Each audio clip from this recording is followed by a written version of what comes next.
আজকে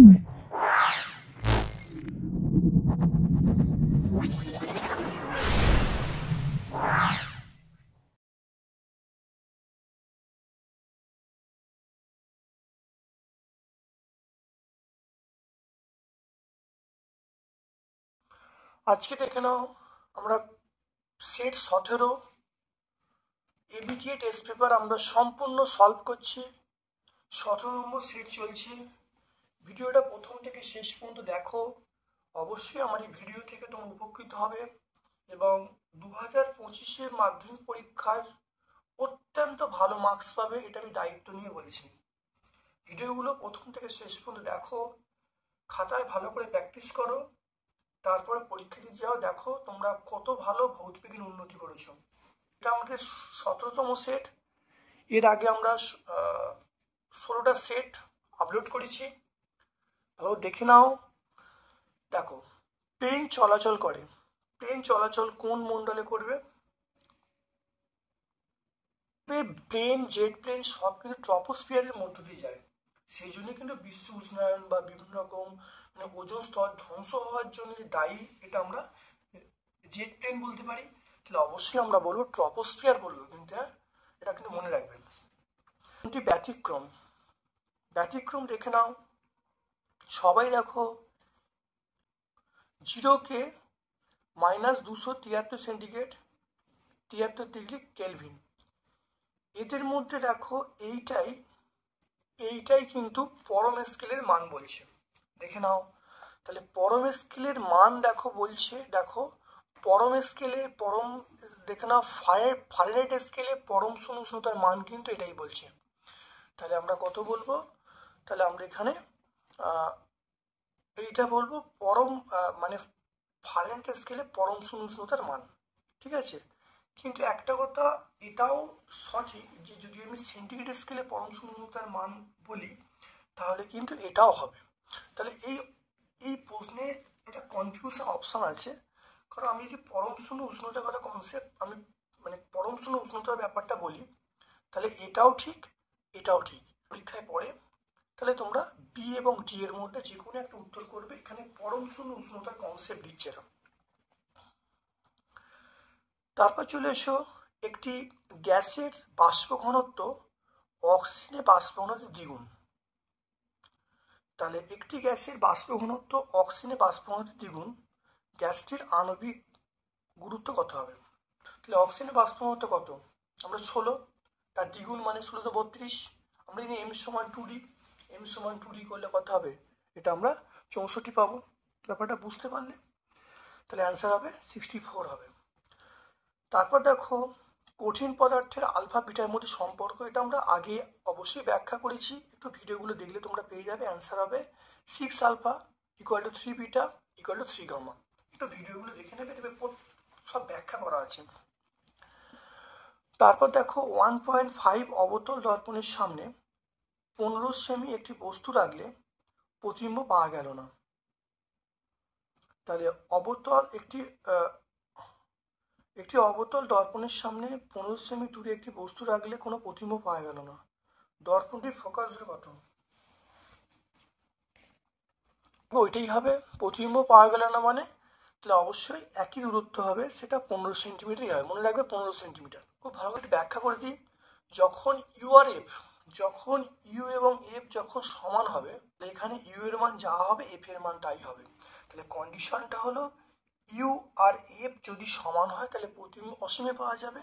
তাহলে আমরা অ্যান্সার বলি ইউ। তাহলে ইউ এর মান এখানে কত বলা আছে দেখে নাও, 15 সেন্টিমিটার বলা আছে, তাহলে এফ এর মান কত? 15ই হবে। তারপর দেখে নাও, বস্তু অপেক্ষা বৃহত্তর অসৎ বিম্ব তৈরি করতে পারে, সেটা আমরা অবতল দর্পণ বলবো। অবতল দর্পণ বস্তু অপেক্ষা বৃহত্তর প্রতিবিম্ব তৈরি করতে পারে, অসৎ বিম্ব তৈরি করতে পারে, আমরা বলবো অবতল দর্পণ। নাইক্রোম তারের বৈশিষ্ট্য কি? এর রোধটা বেশি হবে এবং গলনাঙ্ক বেশি হবে, অর্থাৎ উচ্চ রোধ এবং উচ্চ গলনাঙ্ক বিশিষ্ট। তারপর চলে এসো, এসআই পদ্ধতিতে রোধাঙ্কের একক, অবশ্যই আমরা বলবো অপশান বি বলবো। এই অপশানটা হবে ও মিটার বলবে, এটা নয়। তাহলে আমরা বলবো ওহম মিটার, অপশান বি বলবো। এখানে এটা বি, এটা সি হবে, অপশানটা চেঞ্জ করে দিয়েছে, সি, এটা ডি। তাহলে আমরা বলবো অপশান সি বলবো, ওহম মিটার বলবো। তেজস্ক্রিয় পরমাণু দেখে নাও, তেজস্ক্রিয় পরমাণু দেখে নাও, তেজস্ক্রিয় পরমাণু থেকে বিটা নিঃসরণের ফলে পরমাণুর তেজস্ক্রিয় পরমাণুর বিটা কণা নিঃসরণের ফলে পরমাণুর সংখ্যা অবশ্যই বাড়ে। তারপর চলে এসো 1.10, দেখো দেখে নাও দীর্ঘ পর্যায় সারণীর কোন শ্রেণীতে হ্যালোজেন মৌল অবস্থান করে? আমরা বলবো 17 নম্বর শ্রেণীতে অবস্থান করে। কোন যৌগটি গঠনের ক্ষেত্রে অষ্টক সূত্র মেনে চলে না? আমরা বলবো এলআইএইচ। এলআইএইচ যখন গঠন হয় অষ্টক সূত্র মান্য করে না বা মেনে চলে না। একটি তড়িৎ পরিবহন করে, কোনটা তড়িৎ পরিবহন করে? আমরা বলবো সেটা হলো NaCl, গলিত NaCl তড়িৎ পরিবহন করে, বাকি তড়িৎ পরিবহন করে না। তারপর চলে এসো সোডিয়াম নাইট্রোক্লোরাইডে ক্ষারীয় দ্রবণ H2S পাঠালে বর্ণ কি হবে? বেগুনি বর্ণ হয়ে যাবে। দেখো লোহার আকরিক রেড হিমাটাইটের সংকেত হলো Fe2O3, দেখে নাও, আমরা বলবো Fe2O3। 3 কার্বনযুক্ত অ্যালকেনে আমরা H পরমাণুর সংখ্যা, 3 কার্বনযুক্ত অ্যালকেন আমি যদি সমীকরণে বসিয়ে দিই, দেখো C3H8 হবে। আর যদি সংকেতকে বসিয়ে দেখো 3 কার্বন 1 2 3, দেখে নাও 3টে কার্বন, দেখো এখানে দেখো হাইড্রোজেন কটা, দেখো হাইড্রোজেন দেখো 8টা, দেখে নাও। তাহলে এই অ্যান্সারটা হবে, আমরা অ্যান্সার আমরা কি বলবো? 8টা বলবো। হ্যাঁ, দেখে নাও, এটা তাহলে 8টা হবে। তারপরে চলে এসো বায়ুমণ্ডলের, দেখে নাও বায়ুমণ্ডলের কোন স্তরে কৃত্রিম উপগ্রহ স্থাপন করা হয়? দেখে নাও, এখানে দেখে নাও কৃত্রিম উপগ্রহ, তারপরে মহাকাশ স্টেশন, এগুলো কোন স্তরে অবস্থান করে? এক্সোস্ফিয়ার। আমরা কি বলবো? এক্সোস্ফিয়ার বলবো। তাহলে এখানে লিখবে এক্সোস্ফিয়ার।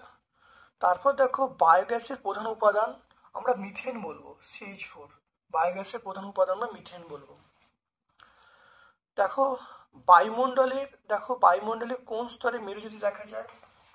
মেরুজ্যোতি অবশ্যই আয়নমণ্ডলে বলবো, আয়নমণ্ডলে দেখা যায়। তাহলে আমরা অবশ্যই আয়নমণ্ডল বলবো বা থার্মোস্ফিয়ার বলবো। তাহলে আমরা থার্মোস্ফিয়ার যদি বলি হবে, দেখো মেরু দেখা যায়, বা আয়নমণ্ডল যদি বলি তাও হবে।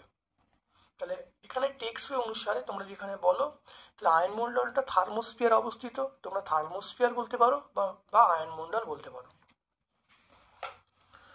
তারপর দেখো এসটিপিতে 44.8 লিটার কার্বন ডাইঅক্সাইডের আদর্শ গ্যাসের সমীকরণটা লিখতে বলছে। এক্সোস্ফিয়ার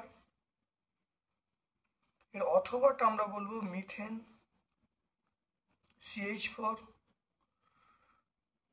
মেরুজ্যোতি আমরা বলবো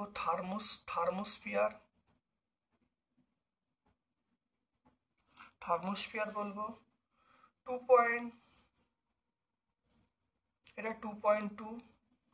2.3 চলে এসো।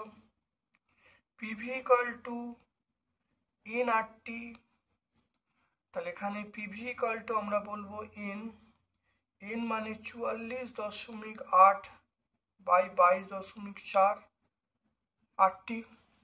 তাহলে এখান থেকে আমরা পাবো পিভি ইকুয়াল টু 2RT। তাহলে কত হবে? PV equal to 2RT। এটা কি করে হলো মনে রাখবে, আমরা এখানে জানি যে n মানে W/m, এটা আমরা জানি, ভরের সাপেক্ষে বলা আছে। এবারে মোল সংখ্যা বার করা আরেকটা নিয়ম আছে।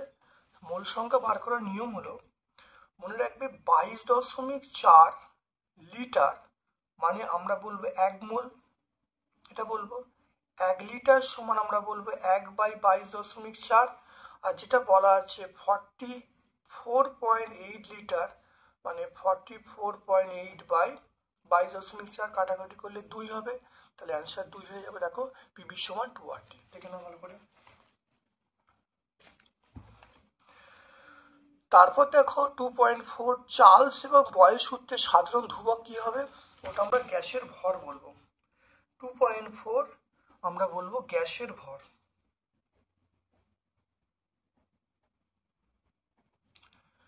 গ্যাসের ভর।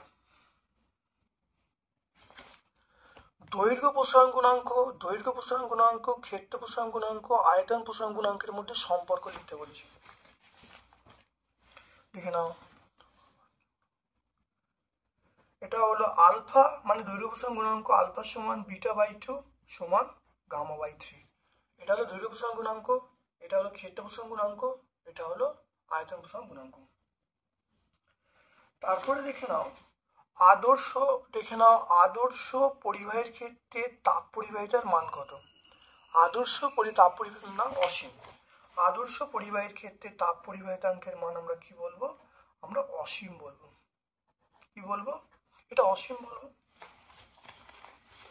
তারপর দেখো 2.6 দেখে নাও, একটি আলোকরশ্মি অবতল দর্পণের বক্রতা কেন্দ্র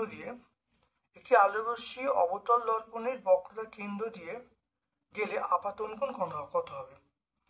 দেখে নাও, একটি আলোকরশ্মি অবতল লেন্সের বক্রতা কেন্দ্র দিয়ে গেলে আপাতন কোণ কত হবে? দেখে নাও, এটা দেখো বক্রতা কেন্দ্র, তাহলে আলোকরশ্মি বক্রতা কেন্দ্রতে গেছে, তাহলে আপাতন কোণ কত হবে? অবশ্যই 0 ডিগ্রি হবে। তাহলে বক্রতা কেন্দ্র দিয়ে যাওয়া মানে আপাতন কোণ কত হবে? 0 ডিগ্রি হবে। আমরা কত বলবো? অ্যান্সারটা বলবো 0 ডিগ্রি।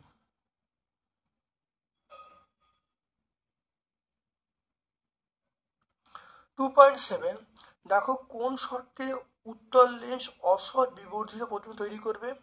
যখন বস্তুটাকে ফোকাসের মধ্যে রাখা হবে। তাই লিখবে ফোকাসের মধ্যে রাখলে বা এফ এর মধ্যে রাখলে। তাই 2.7টা আমরা যদি ছোট করে লিখি, এফ এর মধ্যে থাকলে প্রতিবিম্বটা তৈরি হবে, তখন বিবর্ধিত সমশীর্ষ হবে। সত্য মিথ্যা লিখতে বলছে, তড়িৎ শক্তির এসআই একক হলো জুল। তড়িৎ শক্তির এসআই একক আমরা এটা হলো, যেহেতু এটা তড়িৎ শক্তি বলা আছে, তাহলে তড়িৎ শক্তি এসআই একক জুল, এটা আমরা সত্য বলবো। যদি আমাকে বলতো ব্যবহারিক একক কি, তাহলে আমরা কিন্তু বিওটি বলতাম। তাহলে এখানে খুব ট্রিকি প্রশ্ন, দেখে নাও 2.8 এটা আমরা সত্য বলবো, আর যদি ব্যবহারিক একক বলতো তখন কিন্তু বিওটি বলতে হতো। তারপর দেখো, দৈনন্দিন জীবনে ব্যবহৃত হয় জুলের সূত্রে একটি ব্যবহারিক যন্ত্রের নাম কি? এটা আমরা বলবো 2.9 বৈদ্যুতিক বাতি বলবো, বৈদ্যুতিক হিটার বলবো। এগুলো সব জুলের সূত্রের ব্যবহারিক প্রয়োগ। নিউক্লিয় বিভাজন প্রক্রিয়াটি অপব্যবহার উল্লেখ কি? দেখো, নিউক্লিয় বিভাজন দেখে নাও, নিউক্লিয় বিভাজন বিক্রিয়াটি অপব্যবহার উল্লেখ করতে বলছে। এটা হলো অনিয়ন্ত্রিত শৃঙ্খল বিক্রিয়া। তাহলে আমরা বলবো অনিয়ন্ত্রিত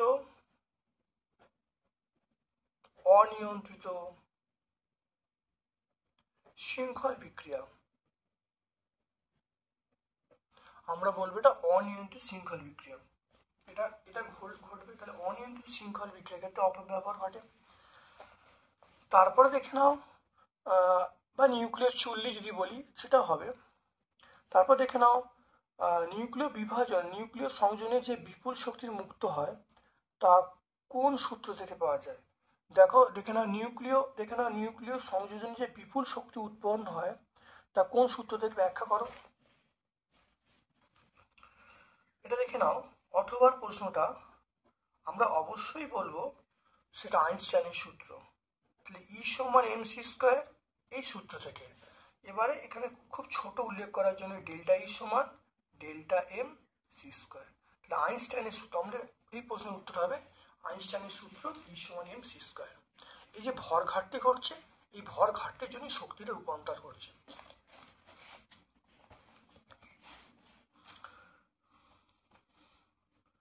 তারপর দেখে নাও, থার্মিট পদ্ধতির মূল উপাদান আমরা বলবো অ্যালুমিনিয়াম বলবো। তারপর দেখো,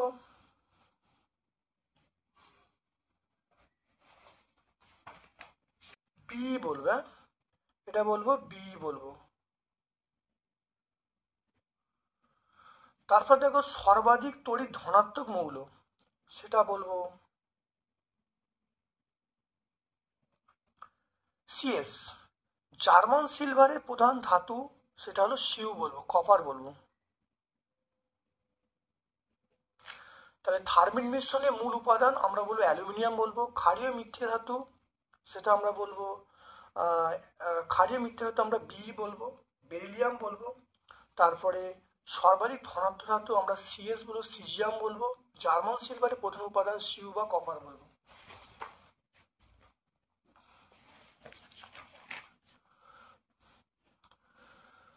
তারপর দেখে নাও 2.12 স্থির চারিত্রিক আকর্ষণ বল।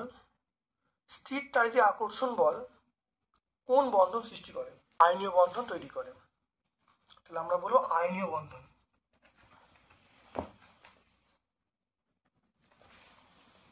এটা বলবো আয়নীয় বন্ধন।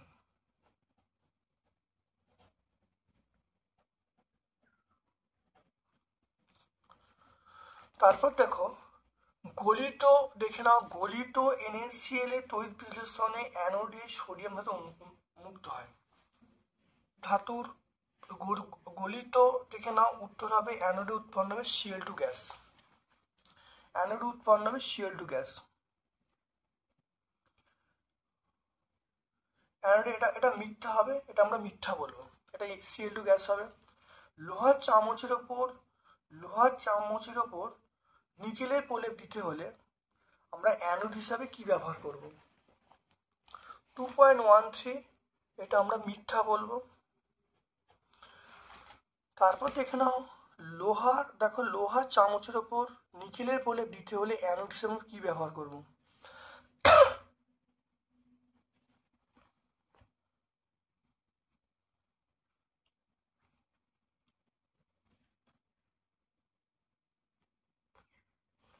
আমরা অ্যানোড হিসেবে ব্যবহার করব নিকেলকে, বিশুদ্ধ নিকেলকে আমরা অ্যানোড হিসেবে ব্যবহার করব, বিশুদ্ধ নিকেলকে।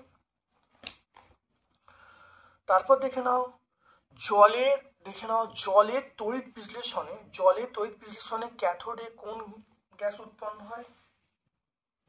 জলের তড়িৎ বিশ্লেষণে ক্যাথোডে আমরা বলবো হাইড্রোজেন গ্যাস উৎপন্ন হয়। ক্যাথোডে কি উৎপন্ন হয়? হাইড্রোজেন গ্যাস উৎপন্ন হয়। জলের তড়িৎ বিশ্লেষণে ক্যাথোডে হাইড্রোজেন গ্যাস উৎপন্ন হয়। অলিয়াম কি? অলিয়াম দেখে নাও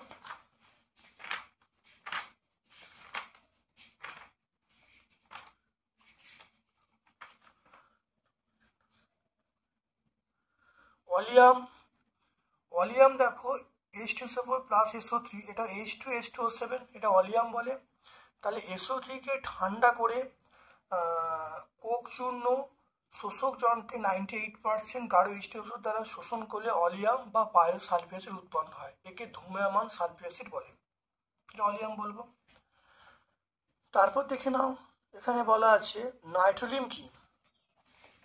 নাইট্রোলিয়াম দেখে নাও অনেকবার হয়েছে, তবু একবার দেখে নাও যে ক্যালসিয়াম সাইনামাইড এবং কার্বনের ধূসর মিশ্রণকে নাইট্রোলিয়াম বলে। এটা জমিতে সার হিসেবে ব্যবহার করা হয়। তারপরে দুটো প্রশ্ন উত্তর হয়ে গেল। তারপর লেড নাইট্রেট H2S পাঠালে কোন বর্ণের অধক্ষেপ পড়ে?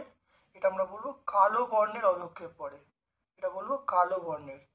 তাহলে দেখে নাও এটা আমরা 2.16 এটা হবে lead 903 2 প্লাস H2S। এটা করলে কি হবে? PbS প্লাস HNO3, এটা হলো কালো। তাহলে এটার বর্ণ হলো কালো।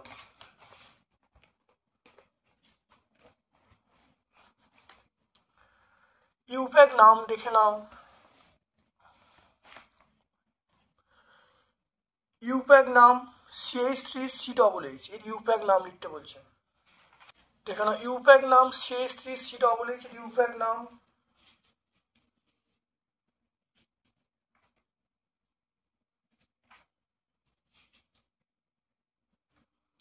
CH3CHH এর ইউপ্যাক নাম আমরা বলবো ইথানোয়িক অ্যাসিড। আমরা কি বলবো? ইথানোয়িক অ্যাসিড বলবো।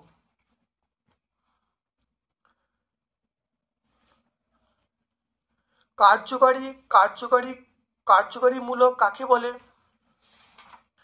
কার্যকারীমূলক কাকে বলে? যে সকল মূলক জৈব যৌগের অণুতে উপস্থিত থেকে জৈব যৌগের প্রকৃতি এবং ধর্ম নির্ধারণ করে তাদেরকে আমরা কার্যকারী মূলক বলবো।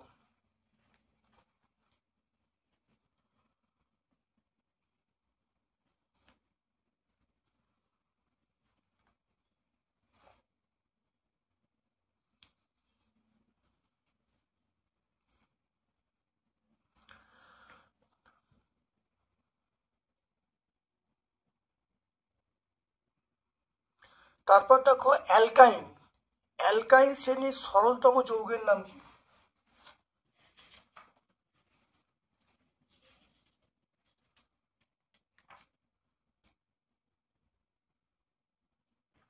দেখে নাও, অ্যালকাইন শ্রেণীর সরলতম যৌগের নাম আমরা অ্যাস্টিরিন বলবো, সিএইচ ট্রিপল বন্ড সিএইচ। আমরা এই উত্তরটা লিখলে উত্তর চলে আসবে সিএইচ ট্রিপল বন্ড সিএইচ। কার্বনবিহীন একটি কার্যকরী মূলক।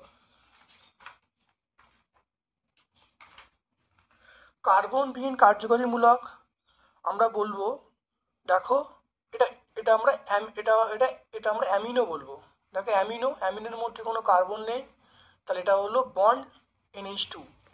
তাহলে কার্বনবিহীন কার্যকরী মূলক আমরা বলবো বন্ড NH2, আমরা বলবো অ্যামিনো।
জীবাশ্ম জ্বালানি সংরক্ষণের প্রয়োজনীয়তা কি?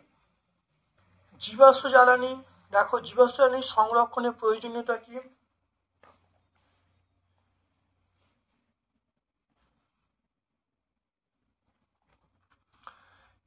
দেখে নাও, তিনটে পয়েন্ট আছে।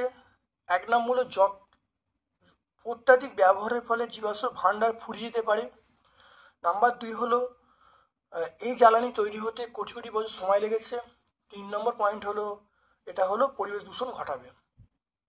তাহলে এটা হলো জীবাশ্ম জ্বালানি ব্যবহারে কমালে পরিবেশ দূষণ কমবে। তাহলে আমরা পেজ নাম্বার 6-এ আমরা পেয়ে যাব। দেখো 3.2,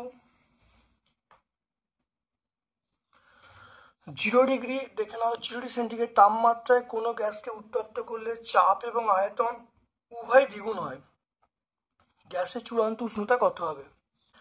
দেখে নাও, T1 সমান 0 + 273 কেলভিন আমরা বলবো। T2-র মান চাইছে, P1 V1 T1 সমান P2 V2/T2। এখানে দেখো আমরা দেখে নাও খুব ভালো করে, P1 T1 মানে 273। এখানে P1 দেখো চাপ দ্বিগুণ করেছে, তাহলে 2P1 হবে। আয়তন দ্বিগুণ মানে 2V1 হবে। তাহলে P1 V1/273 সমান 4 × P1 V1/T2। এখানে দেখো T2-র মান পেয়ে গেলাম 273 × 4, অর্থাৎ T2-র মান পেয়ে গেলাম 1092, অর্থাৎ অন্তিম তাপমাত্রা পেয়ে গেলাম 819 ডিগ্রি সেন্টিগ্রেড। 819 ডিগ্রি সেন্টিগ্রেড হলো এর পরম তাপমাত্রা।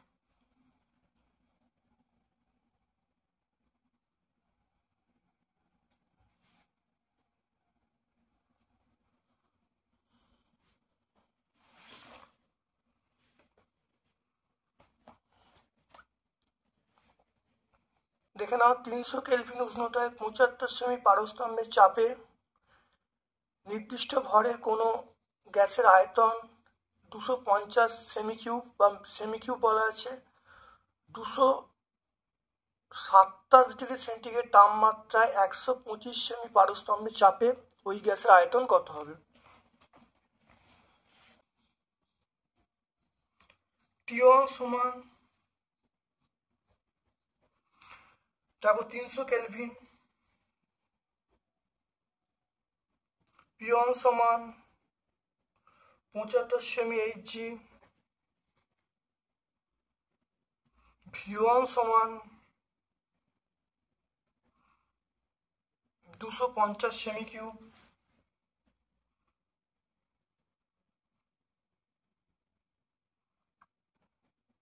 T2 সমান 273 প্লাস 227,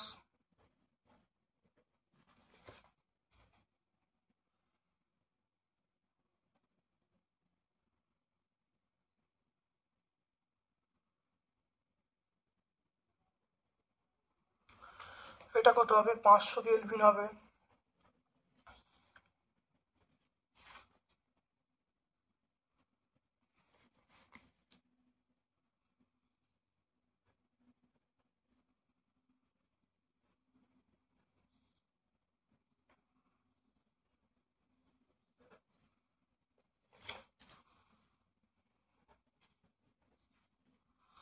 তাহলে T1 সমান দেখে নাও, T1 সমান 300 কেলভিন, P1 সমান 50 সেমি Hg, V1 সমান 250 সেমি কিউব, T2 মান দেওয়া আছে, P2 মান দেওয়া আছে, V2 মান চাইছে।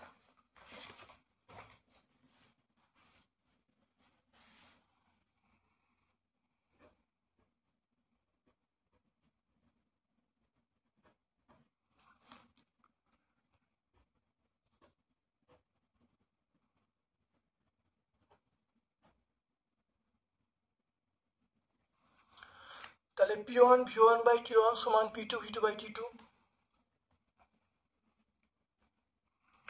P1 এর মান 75, V1 এর মান 250, T1 এর মান 300,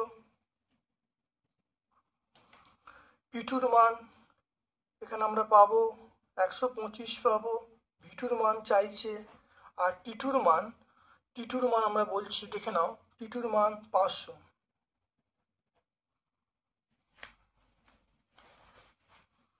তাহলে দেখো প্রত্যেকের মানগুলো বসেছি, দেখো V2 মান বার করছি, দেখে নাও।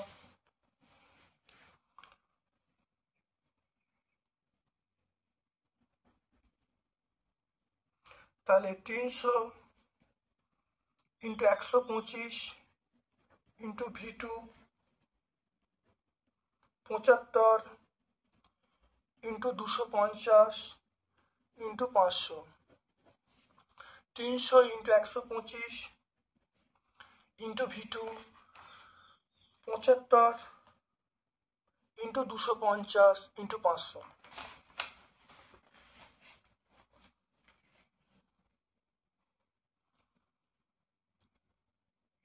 মান বার করতে পারো।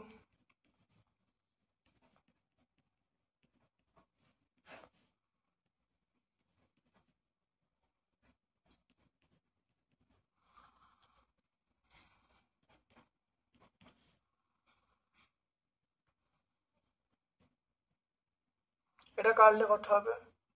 25 হবে।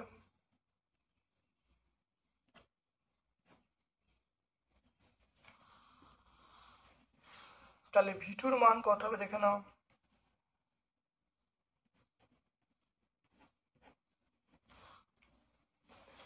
হবে 5 হবে, 5 কেটে গেল, 250 পেয়ে যাব। অতএব অন্তিম আয়তন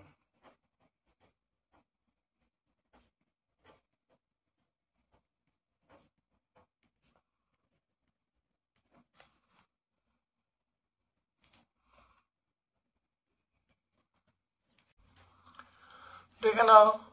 T1 সমান এখানে 300 কেলভিন, T2 মানে দেখো 273 প্লাস 227 যোগ করলে 500 কেলভিন, P1 এর মান 75 সেমি Hg, V1 এর মান 250 সেমি কিউব, P2 এর মান 125 সেমি এইচজি ভি2 মান, তাহলে আমরা জানি P1 সমান P2 বাই T2।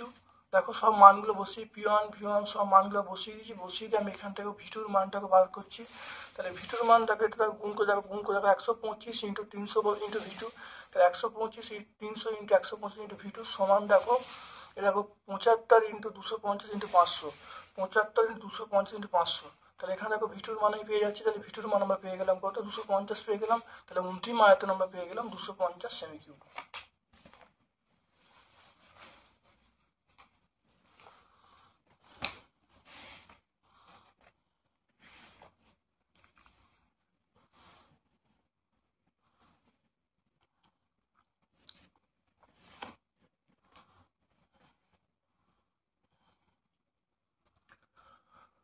তারপর দেখে নাও একটি উত্তল লেন্সের, দেখে নাও একটি উত্তল লেন্সের কোথায় বস্তু রাখলে তার সৎ বিবর্ধিত প্রতিবিম্ব গঠিত হবে, চিত্রাঙ্কন করো।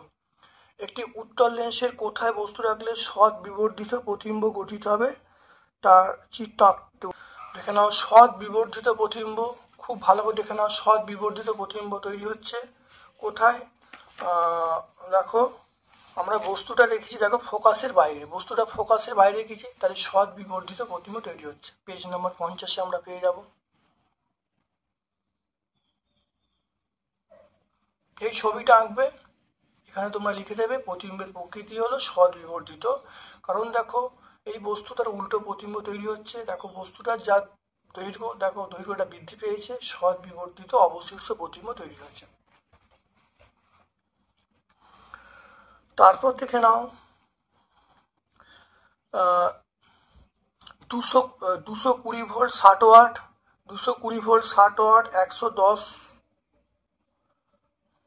এটা হলো 110 ভোল্ট হবে, 110 ভোল্ট 60 ওয়াট বাতি দুটির রোধের অনুপাত নির্ণয় করতে বলছে।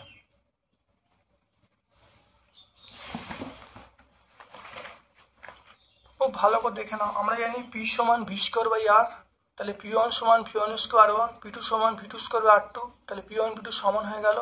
সমানে দেখে নাও, এখানে দেখো মানগুলো বসিয়ে দিয়েছি, দেখো এখানে V1 আর V2 মান বসিয়ে দিয়েছি, তাহলে R1 বাই R2 পেয়ে গেলাম 220 তার স্কোয়ার বাই 110 তার স্কোয়ার, তাহলে R1 বাই R2 আমি পেয়ে গেলাম কত, দেখো 2 আর 2 গুণ করে 4 হবে, তাহলে 4 বাই 1, তাহলে R1:R2 আমরা বলবো 4:1, আমরা কত বলবো 4:1 বলবো।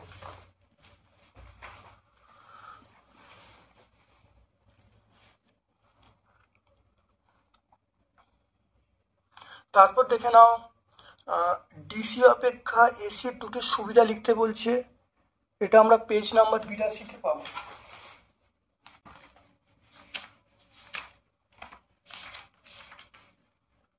পেজ নাম্বার 82 সুবিধাগুলো দেখো, 1 নম্বর হলো শক্তি ক্ষয় কম হয়, নাম্বার 2 হলো উৎপাদন ব্যয় কম হয়, আমরা ভোল্টেজকে বাড়ানো কমানো যায়, এগুলো হলো এসির সুবিধা। তারপর দেখো তড়িৎযোজী যৌগের গলনাঙ্ক স্ফুটনাঙ্ক বেশি হয় কেন,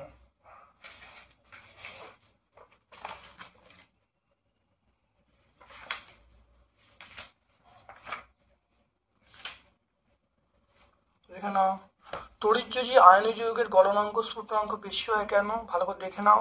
এখানে অ্যানায়ন ক্যাটায়ন থাকে তীব্র তড়িৎ আকর্ষণ বলের দ্বারা, এবং এখানে বিচ্ছিন্ন করার জন্য প্রচুর পরিমাণে তাপশক্তির প্রয়োজন হয়, এই কারণে তড়িৎ যৌগের গলনাঙ্ক এবং স্ফুটনাঙ্ক বেশি হয়।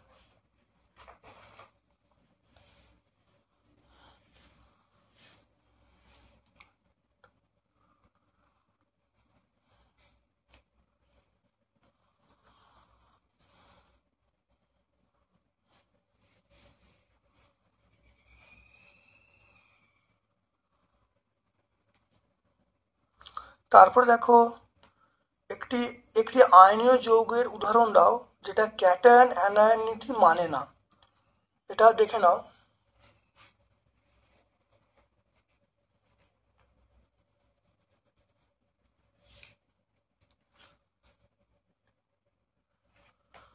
দেখে নাও LiH এর ব্যাপারটা হবে, এখানে হলো LiH এর ব্যাপারটা হবে, LiH মনে রাখবে, LI তোমরা টেক্সট পেয়েও পাবে, এখানেও পাবে। খুব ভালো করে দেখে নাও, এই উদাহরণটা হবে, দেখে নাও LiH, আমরা এইটা বলবো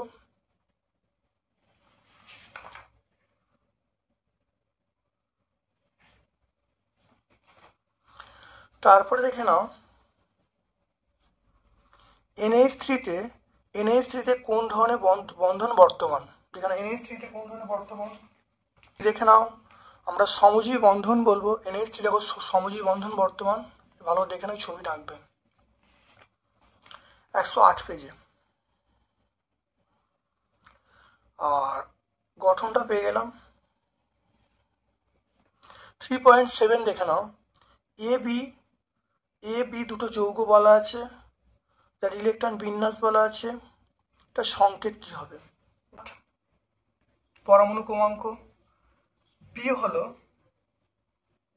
282, তাহলে এ হলো 27, বি হলো 282। এই যৌগ যে উৎপন্ন হবে, যৌগের সংকেত কি হবে।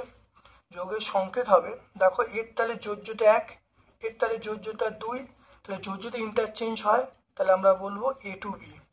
আমরা কি বলবো, A2B বলবো। নাম কি, যৌগটার নাম হলো তড়িৎযোজী। যৌগটা কি তৈরি করবে, অবশ্যই তড়িৎ যৌগ তৈরি করবে।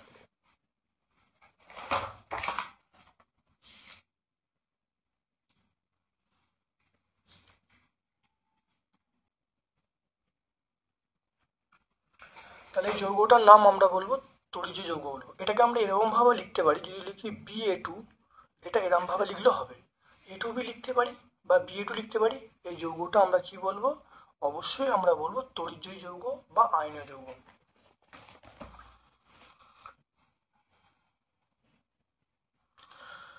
তারপর দেখে নাও কলঙ্কিনী ইস্পাতের উপাদানগুলি কি, এর ব্যবহার লিখতে বলেছে 130 পেজে। দেখে নাও কলঙ্কিনী ইস্পাত, এর মধ্যে লোহা থাকবে, ক্রোমিয়াম থাকবে, নিকেল থাকবে, কার্বন থাকবে। এর ব্যবহার দেখো বাসনপত্র, ছুরি ইত্যাদি তৈরিতে আমরা ব্যবহার করি। তারপর দেখে নাও পারদ সংকর অ্যামালগাম কাকে বলে, ব্যবহার লিখতে বলেছে। দেখে নাও পারদ সংকর ধাতু সংকরের একটি উপাদান পারদ হলে তাকে আমরা পারদ সংকর অ্যামালগাম বলবো। দাঁতের চিকিৎসায় AgHg, আয়নায় তৈরিতে SnHg, এগুলো ব্যবহার করি। তারপর দেখো 3.9, এটা হলো সমবয়বতা কি। সমবয়বতা, এটা আমরা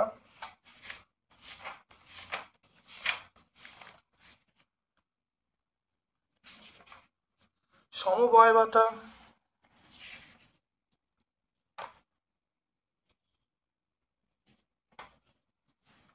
দেখে নাও, সংজ্ঞাটা এখানে পেয়ে যাবে, পরিষ্কার সংজ্ঞাটা দেখে নাও। সমবয়বতা কাকে বলে, একই আণবিক সংকেত কিন্তু ভিন্ন ধর্মবিশিষ্ট একাধিক যৌগ গঠনের ঘটনাকে সমবয়বতা বলে। পেজ নাম্বার 139 আমরা পেয়ে যাব।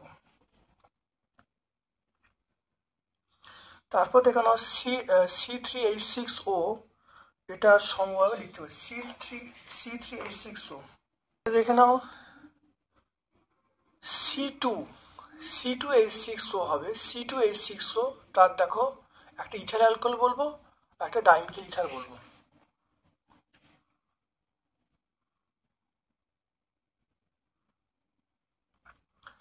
তারপর দেখো ইথানলের সঙ্গে সোডিয়ামের বিক্রিয়ায় কি উৎপন্ন হবে।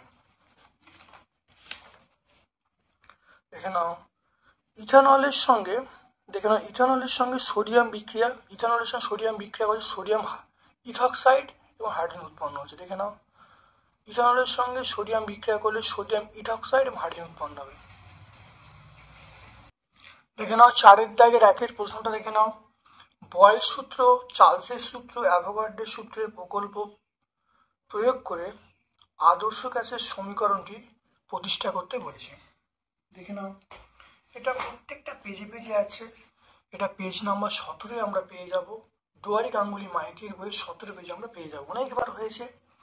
তারপরে ওর সঙ্গে দেখো একটা প্রশ্ন আছে, স্থির উষ্ণতায় PVP লেখচিত্র অঙ্কন করতে বলছে। দেখে নাও পেজ নাম্বার 12, দেখো PVP লেখচিত্র, দেখে নাও এটা PVP লেখচিত্র, এটা ছবি রেখে দেবে পি অক্ষের সমান্তরাল। তারপরে চলে এসো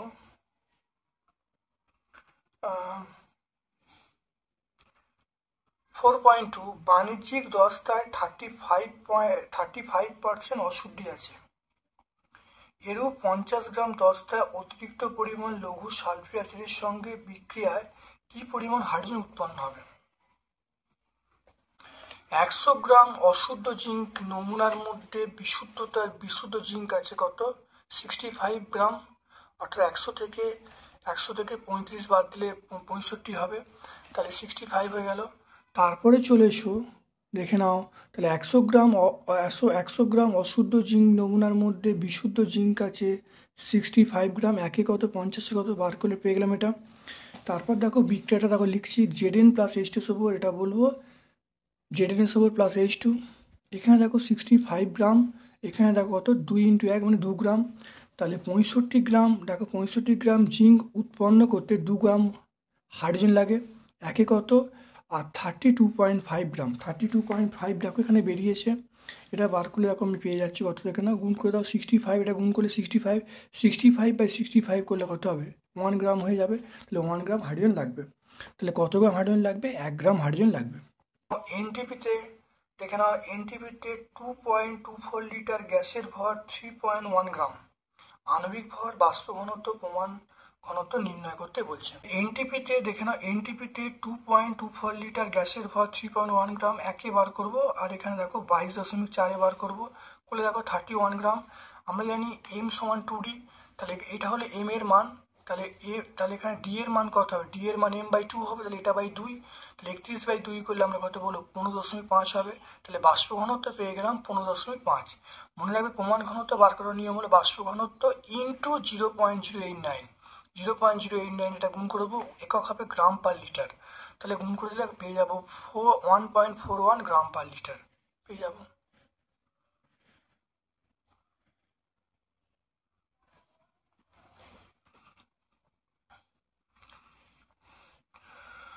তারপর দেখে নাও 4.3, গ্যাসের দু ধরনের প্রসারণ গুণাঙ্ক থাকে কেন, গ্যাসের দু ধরনের প্রসারণ গুণাঙ্ক থাকে কেন।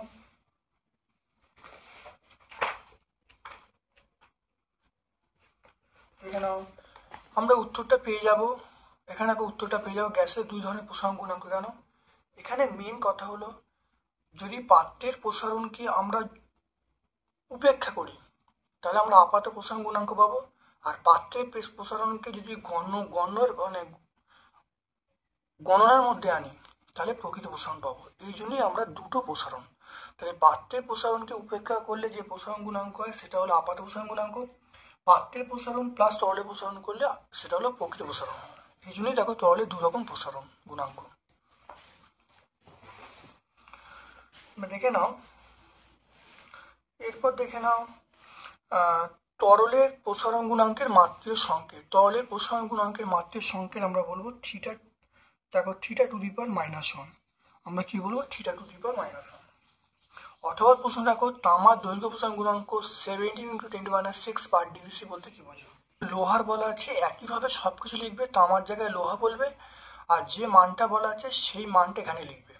তাহলে বলবে তামার দৈর্ঘ্য প্রসারণ গুণাঙ্ক 17 × 10⁻6 বলতে বোঝায় কোনো তামার দণ্ডের উষ্ণতা 1 ডিগ্রি সেন্টিগ্রেড বৃদ্ধি করলে দণ্ডটির প্রাথমিক দৈর্ঘ্যের 17 × 10⁻6 অংশ দৈর্ঘ্য বৃদ্ধি পাবে। বোঝা গেল।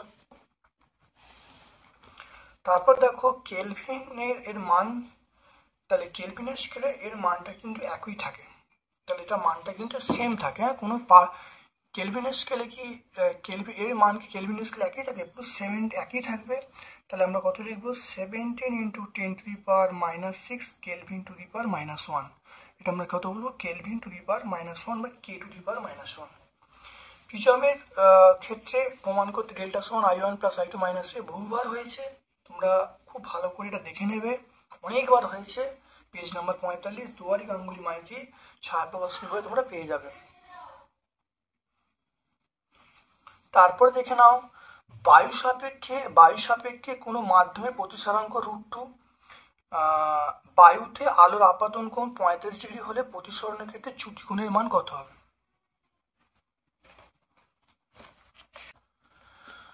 এখানে আমরা জানি মিউ সমান sin r by sin r, আপাতন কোণের মান 35 ডিগ্রি, তাহলে এখানে sin r মানে এটা √2 পেয়ে গেলাম সমান sin 45 degree by sin r, তাহলে sin r সমান 1/√2 ইন্টু এই √2, এটা নামলো তাহলে 1/√2, তাহলে sin r সমান হাফ, r সমান 30 ডিগ্রি, তাহলে আর এর মান 30 পেয়ে গেলাম। চ্যুতি মানে আমরা বলবো আপাতন কোণ মাইনাস প্রতিসরণ কোণ। আপাতন কোণ কত 35 ডিগ্রি বলা আছে, আর প্রতিসরণ কোণ 30 বেরিয়েছে। তাহলে এখানে 35 ডিগ্রি থেকে 30 ডিগ্রি বাদ দিলে 15 ডিগ্রি, তাহলে চ্যুতি কোণের মান আমরা পেয়ে গেলাম 15 ডিগ্রি।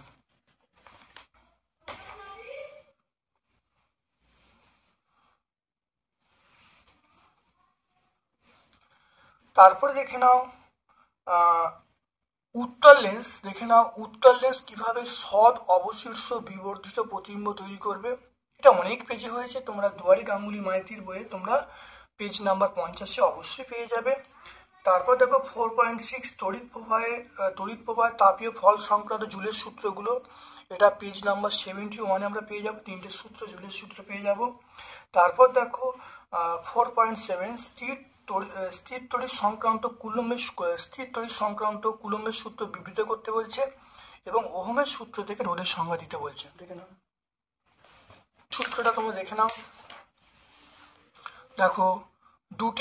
দেখো দুটি বিন্দু আধানের মধ্যে পারস্পরিক আকর্ষণ বিকর্ষণ বল আধান দুটোর গুণফলের সমানুপাতিক এবং আধান দুটোর মধ্যবর্তী দূরত্বের বর্গের ব্যস্তানুপাতিক। এটা হয়ে গেল। তাহলে এটা কুলম্বের সূত্র।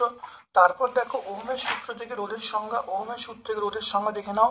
আর সমান V/I, অর্থাৎ বিভব প্রভেদ এবং প্রবাহ মাত্রার অনুপাতকে আমরা রোধ বলবো। এখান থেকে পেয়ে যাবে। দেখো কোনো পরিবাহী দু প্রান্তের বিভব পার্থক্য সৃষ্টি করলে পরিবাহীর মধ্যে প্রবাহ মাত্রা অর্থাৎ এবং দু প্রান্তের বিভব প্রভেদ এবং পরিবাহীর মধ্যে প্রবাহ মাত্রা অনুপাতকে আমরা কি বলবো, পরিবাহী রোধ বলবো। ওকে।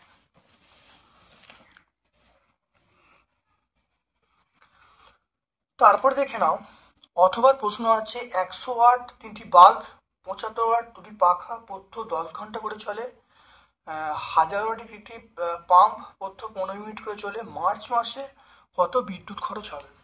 দেখে নাও বিদ্যুৎ খরচ। দেখো বলা আছে 3টে বাল্ব, তাহলে 3 × 100 কতক্ষণ করে চলছে, 10 ঘন্টা করে চলছে। দেখো 75 ওয়াটের 2টি পাখা, তাহলে 75 × 2 কতক্ষণ চলছে, 10 ঘন্টা করে চলছে।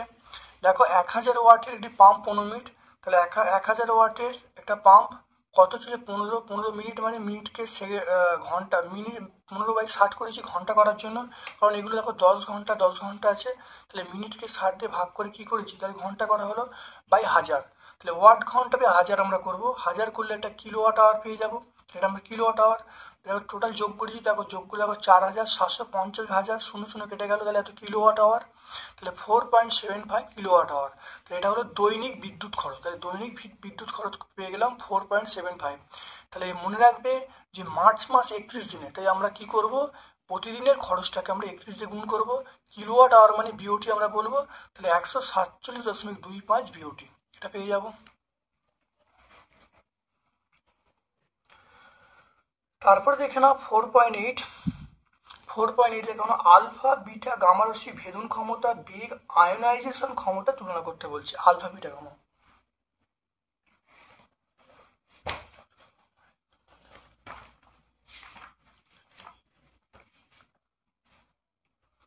তাহলে আলফা রশ্মির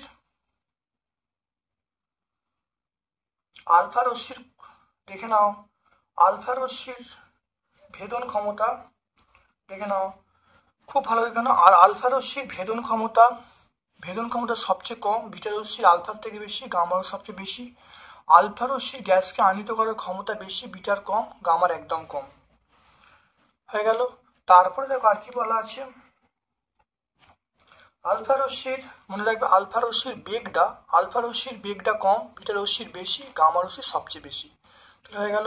এটা তোমরা পেয়ে যাবে দুয়ারি গাঙ্গুলি মাইতি ছায়া প্রকাশনী যেটা আছে, সেটা হলো 90 পেজে তোমরা পেয়ে যাবে।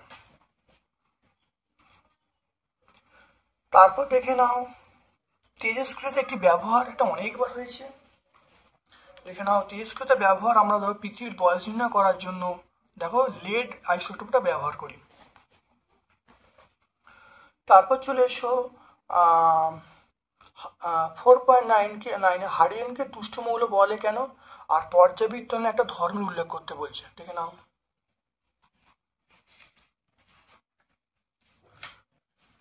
দুষ্ট মৌল বলে, দেখো খাদ্য দূষণের সাদৃশ্য, খাদ্য বৈসাদৃশ্য, হ্যালোজেন সাদৃশ্য, আর হ্যালোজেন বৈসাদৃশ্য।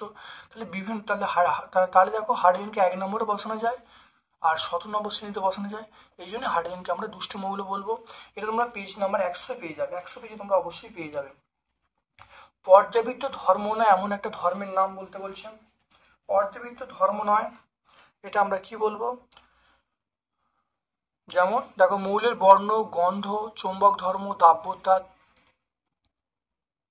তেজস্ক্রিয়তা, এগুলো পর্যাবৃত্ত ধর্ম নয় বা পর্যায়গত ধর্ম নয়, পর্যায়গত ধর্ম নয়।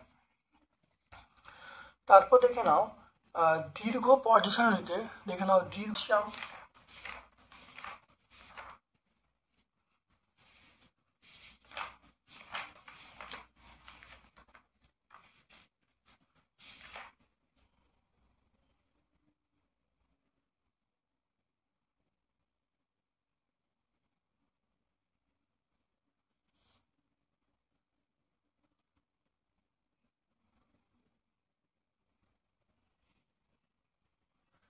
দেখে নাও প্রথম মৌলটা দেখো, এখানে দেখো 1 নম্বর শ্রেণী 4 নম্বর পর্যায়ে, দেখো মুখে বলে দিয়েছি, লিখে নেবে 1 নম্বর শ্রেণী 4 নম্বর পর্যায়ে। তারপর দেখে নাও এখানে দেখো বলা আছে ক্লোরিন। ক্লোরিন দেখো 17 তোমরা দেখে নাও, সেটা হলো দেখো ক্লোরিন দেখো 3 নম্বর, দেখো 17 নম্বর শ্রেণী 3 নম্বর পর্যায়। তাহলে কি বলবো? 17 নম্বর শ্রেণী 3 নম্বর পর্যায়ে আমরা বলবো।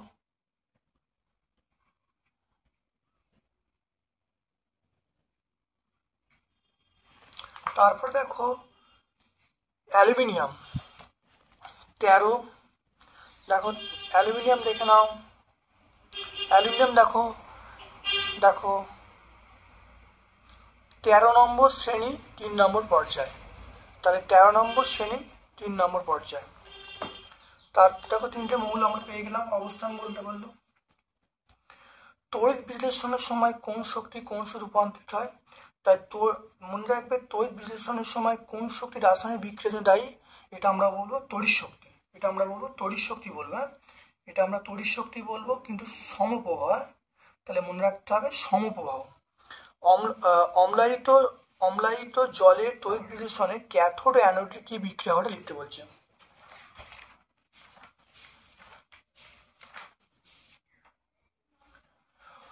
অম্লায়িত জলের ক্যাথোড দেখো বিক্রিয়া, ক্যাথোড হাইড্রোজেন উৎপন্ন হচ্ছে আর অ্যানোডে দেখো কি উৎপন্ন হচ্ছে? অক্সিজেন উৎপন্ন হচ্ছে। তাই বিক্রিয়া আমরা লিখে দেবো।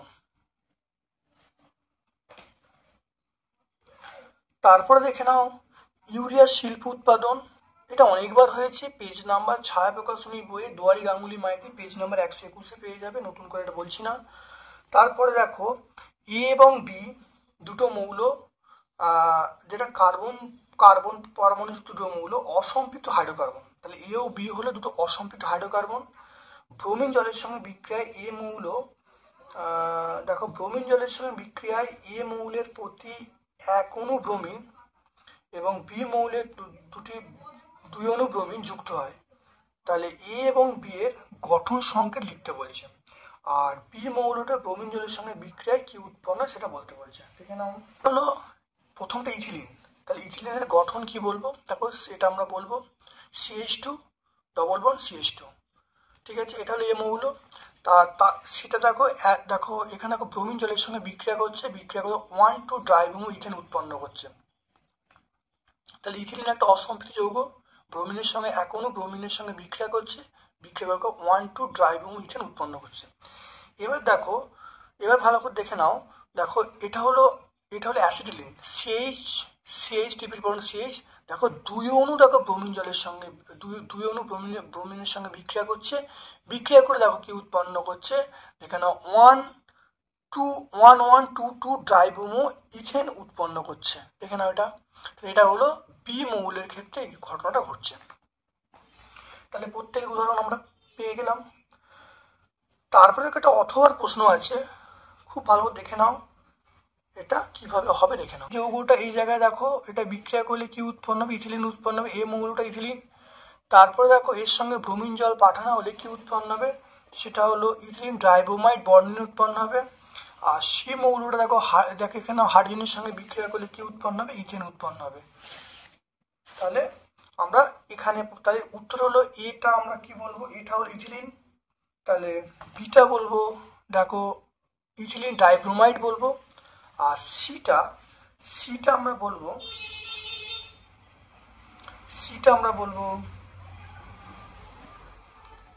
আমরা ইথেন বলবো। তাহলে তিনটে যৌগ শনাক্ত হয়ে গেল।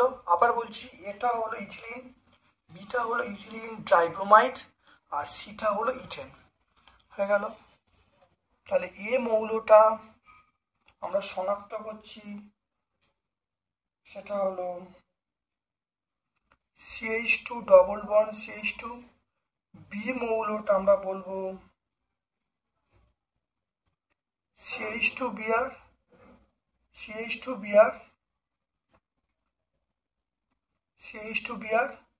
আর সি মৌলটা আমরা বলবো সেটা হলো CH3। তো এটা হলো এ মৌল, এটা বি মৌল, এটা সি মৌল। তাহলে আজকে আমরা 17তম স্কুলটা সম্পূর্ণ ব্যাখ্যা করলাম। ভিডিওটা কেমন লাগলো কমেন্ট সেকশনে কমেন্ট করবে। যদি ভালো লাগে একটা লাইক করবে, তোমার সকল বন্ধু বান্ধবের মধ্যে আমার ইউটিউব চ্যানেলটা শেয়ার করে দেবে। আমার পক্ষ থেকে সকলকে ধন্যবাদ এবং শুভকামনা জানিয়ে ভিডিও শেষ করলাম।